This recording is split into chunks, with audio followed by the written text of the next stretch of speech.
Hey there folks, and welcome to this video. This is my pre-season predictions for the World Endurance Championship in 2025. I've done a bunch of these already for different series, and I think there are still more to come because I think I have ones planned for the ERC and IndyCar and the British Touring Car Championship, and possibly one other series. It was meant to be World RX, but we'll see if there is a World RX. Anyways, I'm recording this before the prologue. I'm recording this on the 20th of February, so a little peek behind the curtain on that one. So I don't actually have any data to go off of this one. This is just a hunch. And perhaps maybe the first round of IMSA. Without further ado, let's get into it. Starting off with my 5 broad predictions, then my 5 championship predictions, then 5 for random events, 5 for driver changes, and rounding it off with 5 calendar predictions for 2026. Alright, my first 5 predictions are more broad ones. I think Aston will get a podium in Hypercar. I've predicted something similar for IMSA. I think Mercedes will get a podium in LMGT3 in their debut season there. They're running with Iron Lynx. I think we'll get a new race-winning car in Hypercar. That could be the Caddy, for example. Jota did win last year at Spa. I think we'll get a new race-winning car in LMGT3 as well. The best bet would probably be Mercedes for me. And I also think the Jota 12 would do better in 2025 than in 2024. They got 70 points last year. Now that they are the Works Caddy team, I expect they might do a bit more of a step up.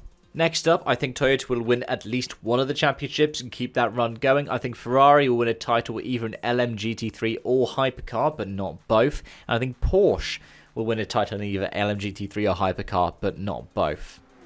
I think that Aston Martin will beat Lamborghini's 2024 points total. And I also think the point spread of the hypercar teams will be smaller in 2025 compared to the 190 that it was in 2024. Next up with the random events, I think in one race, the lead car in a class will be taken up by a car in another class. So that could be, for instance, a Lexus spearing into a Ferrari hypercar. I then think that there will be at least one car stopping in the final 5 minutes at Le Mans. That could be breaking down, that could be crash damage, that could be all sorts of different things. I think a driver will get fined for breaking the FIA swearing rules. I think Lance Stroll will drive a Valkyrie hypercar at some point. And I think Carlos Rosberg will either drive the Toyota hypercar or the Lexus LMGT3 at some point.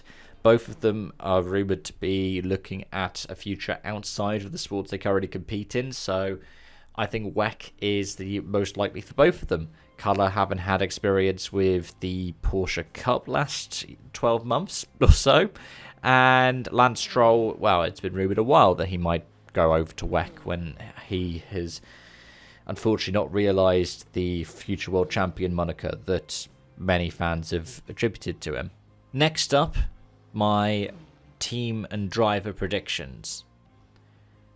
And I'm going to keep these very similar to IMSA because I think some similar things will happen. I think at least one driver will go from LMGT3 to Hypercar. Likewise, I think at least one driver will go from Hypercar to LMGT3. I believe that at least one driver will keep with a manufacturer when their team changes make. I think at least one champion will leave their team. I think at least one champion will leave WEC. Which then leads my final 5 predictions, the calendar predictions for 2026. I think the calendar will expand compared to 2025, but I also think it will be 10 rounds or less in 2026. I reckon one round will switch venue within a country, so for example, it could be the Fuji goes to Suzuka. That's probably one of the easier predictions, or Imola to, say, Monza. I then also think that one round will change distance, but stay at the same venue. For example, I don't know. Fuji might change from 6 hours to 8 hours, or Bahrain might change from 8 hours to 6 hours.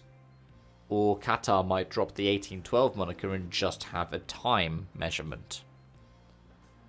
I then also reckon one round next year will be at a venue that previously hosted WEC, but this will be one of the new ones, so maybe Silverstone? I don't know. And those are my predictions for the World Endurance Championship in 2025. Let me know your thoughts in the comment section down below. Thank you so much for watching and joining as always, and until next time, it's bye for now.